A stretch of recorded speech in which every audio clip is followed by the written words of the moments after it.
Você está na Rádio Luz Radiônica. Ouça agora o programa Epifania do Ocultismo com o professor Maurício Delmanto. Olá, boa noite para você que está ouvindo a Rádio Luz Radiônica. Eu sou Maurício Delmanto e a partir de agora começa o programa Epifania do Ocultismo. Um programa que, na minha opinião, é um dos melhores programas voltados para os assuntos esotéricos. Agradeço desde já a sua audiência. Neste programa eu irei falar um pouquinho sobre para que serve o tarô. Muitas pessoas acreditam que o tarô ele serve apenas para saber sobre o futuro, sobre algum assunto amoroso, algum assunto ligado à saúde, ao trabalho, assuntos relacionados a finanças, mas hoje você irá saber que o tarô ele é utilizado para assuntos muito mais profundos. Então hoje eu irei falar sobre alguns tarôs, para que eles servem, qual é a história do tarô, qual a utilidade que você pode dar para o tarô relacionado a outros assuntos. Já que o tarô é um ótimo instrumento para quem estuda astrologia, cabala, alquimia, entre outros assuntos relacionados à psicologia humana. Bom, eu gostaria de registrar que o programa Epifania do Ocultismo é o primeiro programa da Rádio Luz Radiônica que tem imagens, que tem as imagens aqui do apresentador. Logo, caso você queira reassistir este programa com imagens, vá até o canal do YouTube com o nome Rádio Luz Radiônica e procure o playlist com o nome de Epifania do Ocultismo. Lá você vai encontrar todos os programas que eu já fiz aqui nesta rádio. E se estiver vendo este programa pelo YouTube, não deixe de se inscrever no canal, clicar no gostei, tocar no sininho para receber mais notificações deste canal. E caso queira, deixe algum recado aqui nos comentários do vídeo. Você pode inclusive tirar dúvidas e sugerir temas para os próximos programas. Agora, caso você queira entrar em contato comigo, é só você me chamar pelo WhatsApp. O número é DDD 11 996 30 84 61. Você pode mandar um texto, pode mandar um áudio, vídeo e, claro, caso você autorizar, poderá fazer parte dos próximos programas. Vamos ao tema de hoje, que é o que é o tarô. A grosso modo, o tarô é um conjunto de 78 lâminas que se dividem em dois grupos. Um grupo de 22 lâminas e um outro grupo de 56 lâminas. Ele seria muito parecido com um baralho, porém os tarólogos, os ocultistas, as pessoas que estudam profundamente o tarô, elas acreditam que se você chamar o tarô de um baralho ou então de cartas, essas lâminas de cartas, você estaria ofendendo por estar utilizando ali de uma forma pejorativa um assunto tão sério. Essas lâminas então são chamadas de arcanos. Logo, o tarô seria um conjunto de 78 arcanos, onde teremos dois grupos, sendo um grupo de 22 arcanos e um outro grupo de 56 arcanos. Arcano quer dizer sagrado, quer dizer oculto. Os 22 arcanos são chamados de arcanos maiores e os 56 arcanos são chamados de 56 arcanos menores. Ficou claro que há uma divisão aí no tarô entre arcanos maiores e arcanos menores. E qual que é a origem do tarô? O tarô ele tem uma origem indefinida. Algumas pessoas falam que ele surgiu ali no Egito, porém não existe uma comprovação que foi feito no Egito. Apenas que existem alguns símbolos, alguns medalhões no Egito que remeteriam ao tarô, mas um tarô mesmo desses que são comercializados por aí, com o nome de tarô egípcio, não foi feito no Egito. No Egito não existe esse tarô. Esse tarô ele foi feito baseado nas imagens egípcias. E aí vem a pergunta, de onde vem o tarô então? A origem do tarô é incerta, mas ele começa a surgir na Europa por volta de 1400, mais especificamente na França, numa cidade chamada Marsella. É de lá que vem o tarô de Marsella, que é o primeirão ali que dá origem a todos os outros tarôs que nós conhecemos. Bom, e o que estava acontecendo na Europa em 1400 para poder surgir o tarô? Estavam acontecendo diversas transformações. é sabido que existem pessoas que detêm um conhecimento antigo. Esse conhecimento antigo, quando eu falo antigo, é muito antigo mesmo, de mais de 2.000 anos atrás, de 3.000, 4.000, 5.000 anos atrás. Algumas pessoas acreditam que vem da Atlântida, né? Para quem acredita na Atlântida, esse conhecimento vem de um período muito anterior ao nosso, e que esse conhecimento deveria ser preservado para as pessoas do futuro.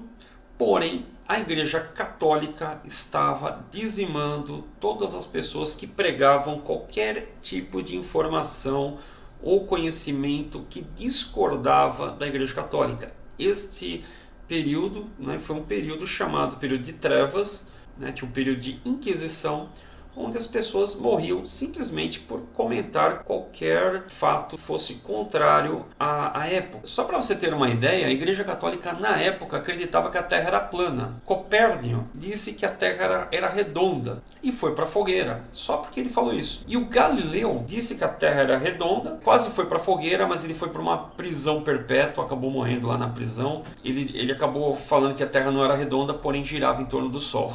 Essas eram as palavras dele nos finais da vida dele. Mas então o que acontece? Estavam tendo muitas transformações na Europa, e nesse período é que surge o tarô. O tarô surge justamente para preservar o conhecimento antigo, para que as pessoas do futuro pudessem interpretar e obter este conhecimento. Um conhecimento de origem oriental e um outro conhecimento de origem ocidental, que juntos formavam um conhecimento completo. Por isso que nós temos os arcanos maiores e os arcanos menores. Acredita-se que os 22 arcanos maiores surgiram ali com os místicos judeus, e os 56 arcanos menores surgem com os místicos ligados ali à China.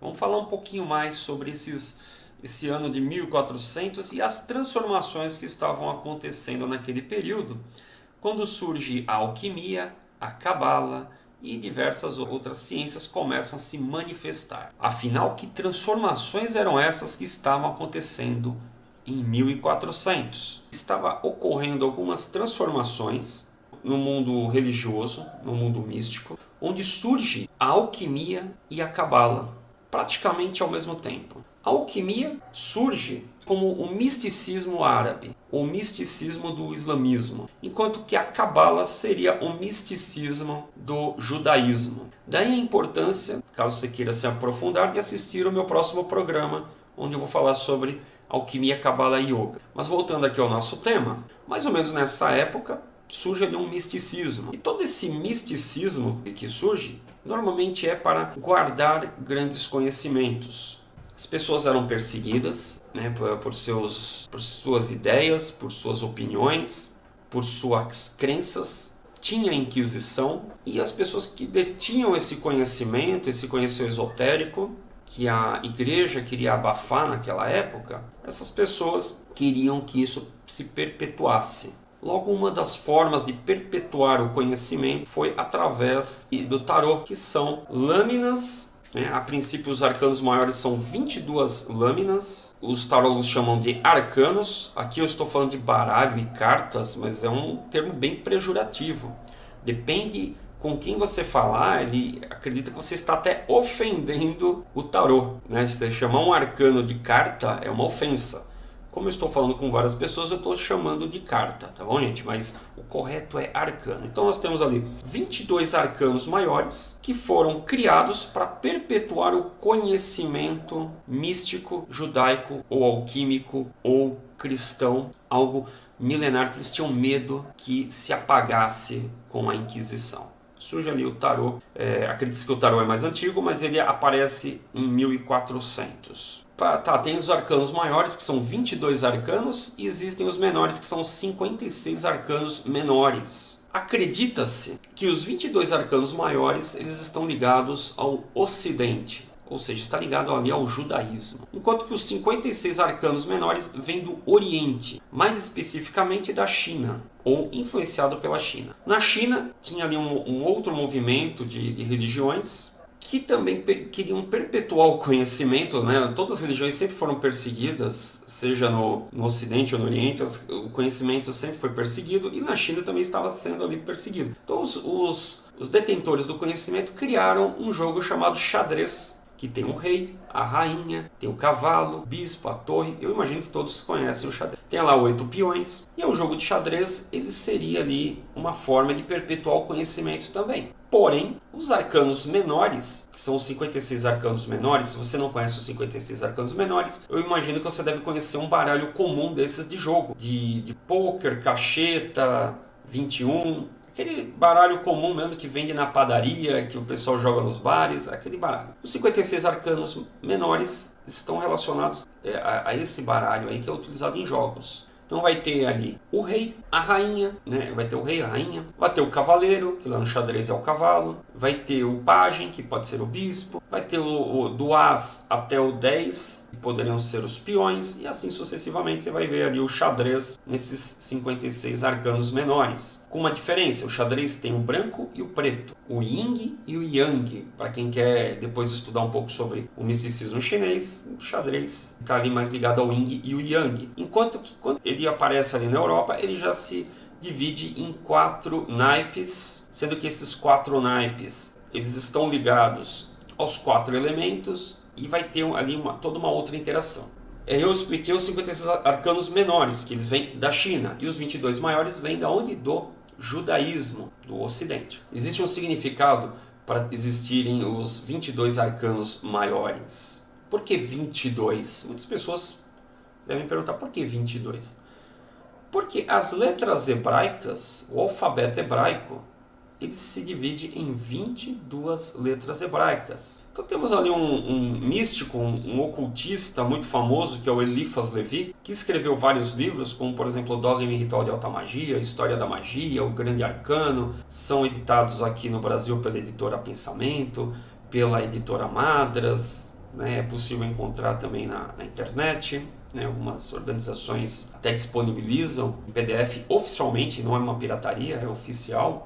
PDF dessas organizações. Bom, o Eliphas Levi, que era um padre, olha que interessante, ele era um padre, ele se afastou da igreja, não porque mexia com magia, porque mexia com tarô, com alquimia, ele se afastou da igreja porque ele se apaixonou por uma moça da igreja, aí ele se afastou da igreja, não poderia ser padre estando apaixonado por uma mulher, e ele se afastou e ele seguiu ali só aquela linha de ocultismo, de estudos místicos, esotéricos, e foi ele que descobriu a conexão do tarô com as letras hebraicas. Então ele viu que os 22 arcanos maiores estavam ligados às letras hebraicas. E pior, ele ainda descobre que esses 22 arcanos maiores estariam ligados à astrologia. Como que está ligado à astrologia? Ele percebe que esses 22 arcanos maiores, eles representam os 7 planetas da astrologia tradicional, os 12 signos da astrologia, e os 3 arcanos que faltam representam o plano espiritual, astral e o físico. Então você soma 3 planos, com 7 planetas, mais os 12 signos, vai dar os 22 arcanos do tarô. Então ele viu que estava tudo meio que interligado, e como ele era um padre, ele tinha acesso aos estudos da Bíblia, e começa a fazer vários tipos de ligações cabalísticas com o tarô. Entre elas, o estudo do Apocalipse com o tarô. Como que você chega nessa conclusão? Se você pegar o Apocalipse, eu imagino que a maioria das pessoas tem uma Bíblia em casa, já que no Brasil nós temos a grande quantidade de brasileiros, a maioria é cristão. Você pega a Bíblia lá na tua casa, você vai lá no Apocalipse, você vai ver que o Apocalipse está dividido em 22 partes. Cada parte do Apocalipse é um arcano do tarô. Aí ele vai lá no Salmo 118 e descobre que também o Salmo 18 ele está dividido em 22 partes. Cada parte desse salmo é um arcano do tarô. E aí você começa a entender as conexões. Se você começar a ler o Apocalipse, parte por parte, com um arcano de tarô do lado, você começa a olhar assim, você vai ver que tem muita ligação. Principalmente se você começar a estudar hebraico. E aí agora você deve estar se perguntando, mas que tarô que eu compro para começar a estudar isso? Eu vou indicar que se você for comprar um tarô para estudar a Bíblia, para qualquer assunto que eu vou tratar aqui, que você adquira o tarô do Oswaldo Wirth. Eu sei que ele é importado, eu sei que ele é caro, mas aí o que você pode fazer? Chega no Google e começa a procurar as imagens do tarô do Oswaldo Wirth. Porque como você não vai manipular esses arcanos, Você não precisa do baralho, do tarô em si. Você precisa da imagem. Pega a imagem lá no Google e começa a estudar o Apocalipse em cima dessa imagem. Baseada nessa ideia de que o tarô está ligado a letras hebraicas, a planetas, a signos. Ele tem vários arquétipos religiosos na imagem do tarô. Vai ver pessoas como Jung estudando o tarô. Você vai ver várias pessoas que estudam a psique humana usando o tarô. Então você já começa a entender que o tarô não é bem só para ficar sabendo da sua vidinha cotidiana, se você vai ganhar dinheiro, se você vai se dar bem com aquela moça, com aquele rapaz, se você vai arrumar um novo emprego, como vai ser a vida financeira. Não é só isso, é um assunto bem mais complexo. Porém, o tarô ele pode servir de apoio para todas as outras artes de autoconhecimento. Vou dar alguns exemplos. Sempre que eu falei que os 22 arcanos maiores estão ligados com os 7 planetas, os 12 signos e os 3 planos, se você pegar o teu mapa astral e trocar todos os planetas e todos os signos por arcanos de tarô, desde que você sabe o significado de cada arcano de tarô, você começa a interpretar o teu mapa astral. Isso se chama astrologia cabalística. Existem livros sobre isso, né? Existem alguns livros, existem pessoas dando curso, mas isso se chama astrologia cabalística. Se você pegar o teu nome e converter para letras hebraicas, transforma todas as letras do seu nome para letras hebraicas, e você entende que cada arcano de tarô é uma letra hebraica, você converte todas as letras do seu nome para arcanos de tarô. Sabendo o significado dos arcanos do tarô, você começa a estudar a numerologia cabalística.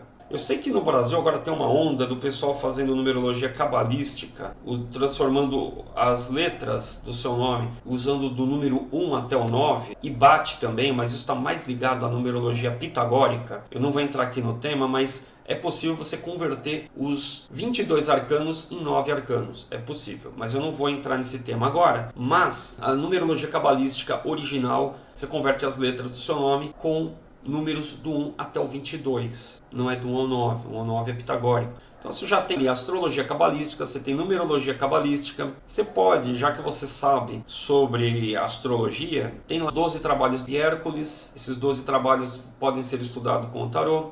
Você pode também fazer uma conversão para a jornada do herói. Você pode fazer uma série de analogias. Você pode estudar inclusive os livros do Eliphas Levi com o tarô. Por exemplo, você pegar o livro Dogma e Ritual de Alta Magia. São 2 livros juntos em um só, sendo que o Dogma é um livro, o Ritual é outro livro.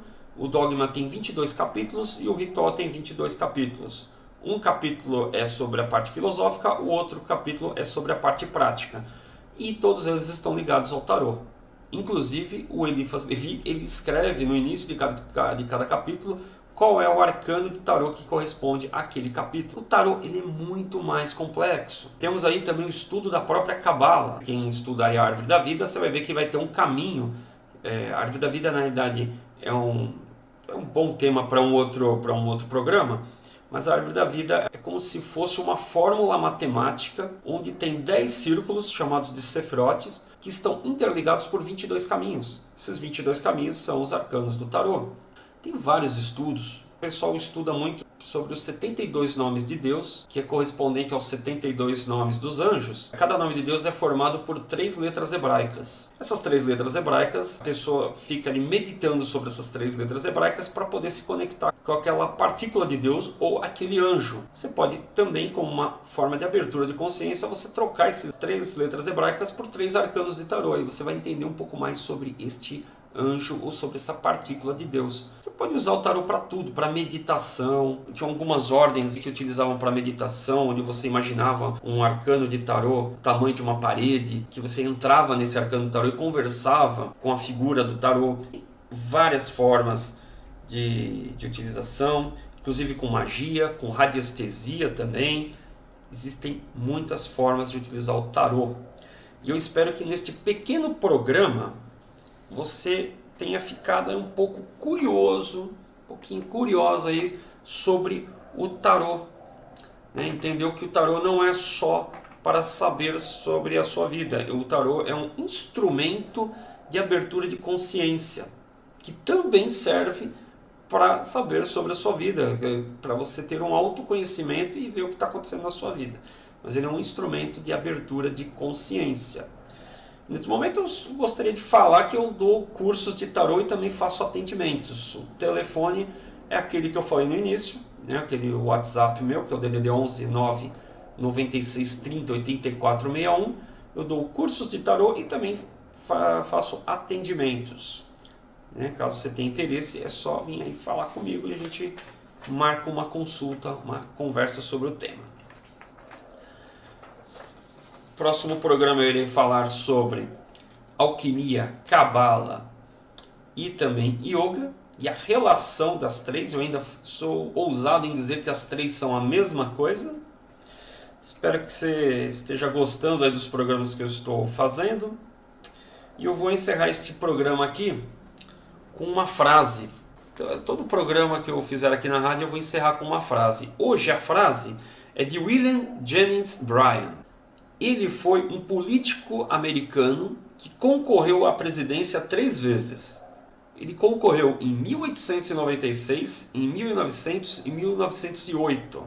E a frase tem um pouco a ver com o tema de hoje, já que muitas pessoas querem saber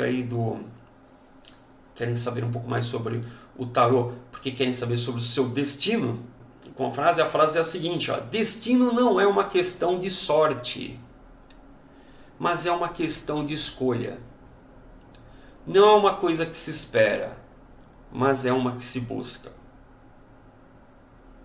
Então não importa aquilo que você acha sobre o destino, busque mudar o seu destino.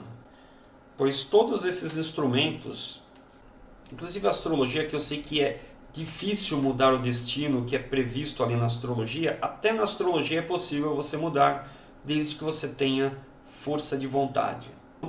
Esse é o recado de hoje. Bom, e nos vemos no próximo programa Epifania, que será às 19 horas na Rádio Luz Radiônica. Fiquem todos com Deus e até a próxima.